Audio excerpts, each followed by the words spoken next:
Hello, today I am going to show you how to set up Xfinity modem and router. So let's start the main video. First, scan the QR code which is provided in the manual book. Now choose a device type and click on it. In my case I will choose Gateway. For that I will click on Gateway. Now click on Get Started. You can enter data on app by scanning or manually. Scanning is the best way for entering data on app. Now click on Scan QR code and scan QR code which is located on the bottom of your modem. After that, place your modem or gateway where it can provide better Wi-Fi.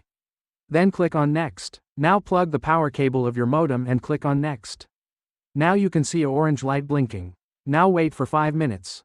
After 5 minutes, a white light start blinking. When the white light started blinking, the mobile app will start checking connection. After few minutes, the white light stopped blinking.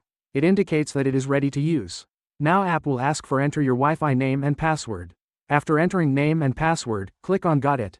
Finally, activation process has completed. Now you can use internet with this modem. And that's it. Thanks for watching.